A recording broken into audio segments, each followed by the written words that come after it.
Hello everyone. आज की video में हम लोग बीएड का एक बहुत इम्पॉर्टेंट सब्जेक्ट है पेडागोजी ऑफ इंग्लिश, तो हम उसके बारे में पढ़ेंगे। पेडागोजी ऑफ इंग्लिश का पहला चैप्टर है इंग्लिश लैंग्वेज इन इंडिया और उसके हम लोग टॉपिक्स करेंगे आज।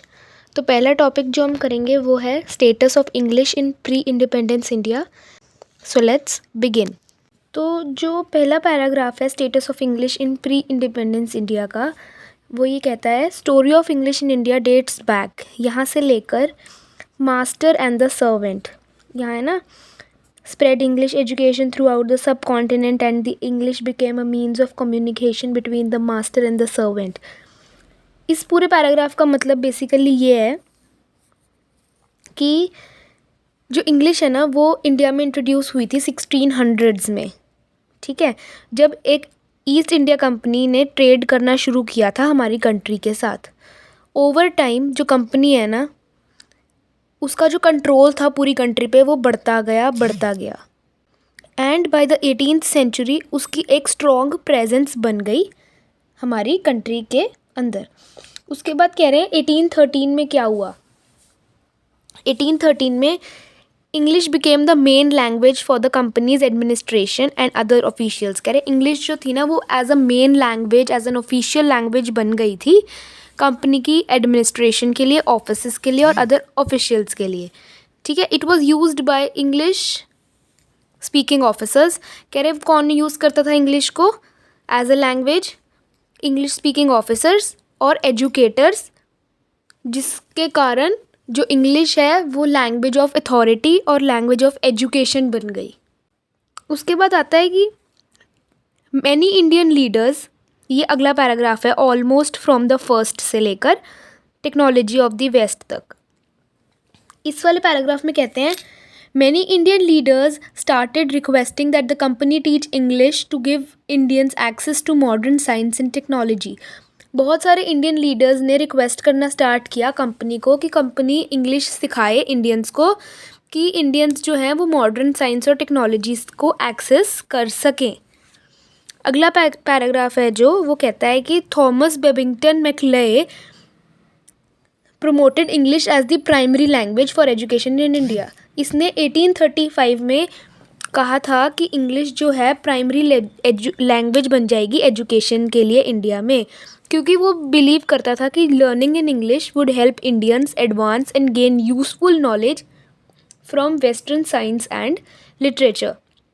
क्या कहना चाह रहा था वो ये कहना चाह रहा था कि अगर वो सोचता था कि अगर हम लोग इंग्लिश में पढ़ेंगे तो वो जो बंदे हैं वहाँ के जो इंडियंस हैं उनके लिए ये बहुत अच्छी चीज़ होगी, उनको बहुत यूज़फुल नॉलेज मिलेगी वेस्टर्न साइंस और लिटरेचर से। फिर नेक्स्ट पेज पे आ जाते हैं। These recommendation had far reaching effects. ये जो रिकमेंडेशंस थी ना उनका बहुत इफेक्ट पड़ा। जो मैकले था वो सक्सेसफुल रहा एक ऐसा ग्रुप बनाने में जो इंडियंस थे by birth and skin colour, but उनका इंग्लिश टेस्ट था, ओपिनियंस भी, मॉरल्स भी और थिंकिंग सारी इंग्लिश से मैच करती थी। The purpose was to use this group as interpreters. कह रहे हैं इंटरप्रेटर्स की तरह उनको यूज़ करना था इस ग्रुप को उन्होंने, between the British and the many Indians whom the British ruled. कह रहे ब्रिटिश के बीच में और ऐसे इंडियंस के बीच में जिन्होंने ब्रिटिश गवर्न करते थे, उन दोनों के बीच में एज एन इंटरप्रेटर काम करना था।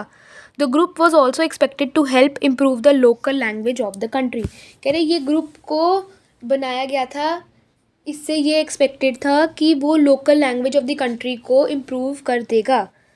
उसके बाद एक रिपोर्ट आई। Then there was the report from sir Charles Wood in 1854, जिसको हम लोग वुड्स डिस्पैच कहते हैं।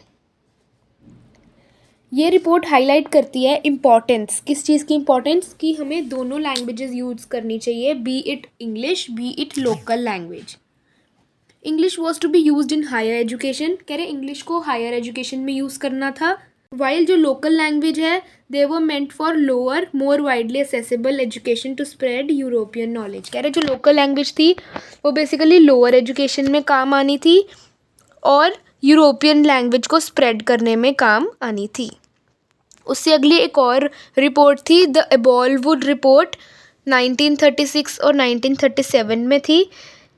Recommended that as much as possible जो स्टूडेंट्स हैं उनको अपनी मदर लैंग्वेज, अपनी मदर टंग लर्न करनी चाहिए है through school, but English should still be required subject for all the students. ये रिपोर्ट क्या कहती थी? ये रिपोर्ट ये कहती थी कि मदर टंग तो आनी चाहिए है, मदर टंग तो स्कूल में सीखनी चाहिए है, पर इंग्लिश एक इम्पॉर्टेंट सब्जेक्ट होना चाहिए है हर एक बच्चे के लिए स्कूल में। एम था बेसिक, इनका क्या था aim? The aim was to make learning English more practically सीखनी थी, मोर रियलिस्टिक वे में सीखनी थी, ना कि रोट लर्निंग करनी थी। फिर आती है sergeant committee 1944 which was named after John sergeant. ये कमेटी क्या कहती थी कि जो स्टूडेंट्स हैं there should be taught in their mother language, in their mother tongue, and English should not be N optional subject in basic schools. कहती थी कि मीडियम ऑफ इंस्ट्रक्शंस जो है ना, जिसमें बच्चों को सिखाना है, जिसमें बच्चों को इंस्ट्रक्शंस देनी है, वो क्या होनी चाहिए थी? मदर टंग होनी चाहिए थी उनकी। पर English to not be introduce as an optional subject, English को एज एन ऑप्शनल सब्जेक्ट नहीं यूज़ करना बेसिक स्कूल में। 1900 तक प्रैक्टिकली हर एक एजुकेशनल इंस्टीट्यूट जो था वो इंडिया में इंग्लिश यूज़ कर रहा था as a medium of instruction. कह रहे हैं a large number of Indian leaders used English so effectively कि इंग्लिश जो है ना, English were both astounded and humbled. इधर अस्टाउंडेड का मतलब है very surprised and humbled means respectful, कि जो बहुत सारे इंडियन लीडर्स थे वो इंग्लिश को इतने अच्छे से यूज़ करने लग गए थे कि ब्रिटिश को वो बहुत शॉकिंग लगा, बहुत रिस्पेक्टफुल लगा, और ब्रिटिश जो है वो इस चीज़ से इम्प्रेस हुए। जो इंडियन राइटर्स थे they began to create more in English, उनकी क्रिएटिव राइटिंग जो है वो ज़्यादा से ज़्यादा इंग्लिश में होने लगी, bringing an Indian style and feeling to their work. Indian style में वो अपने काम को और अच्छा करने लग गए जब से उन्होंने इंग्लिश सीखी थी। सो इस वीडियो में हम लोग सिर्फ प्री इंडिपेंडेंस इंडिया के बारे में बात करेंगे। नेक्स्ट वीडियो में हम लोग पोस्ट इंडिपेंडेंस इंडिया के बारे में बात करेंगे, जहाँ पर हम लोग इंग्लिश का स्टेटस बताएंगे।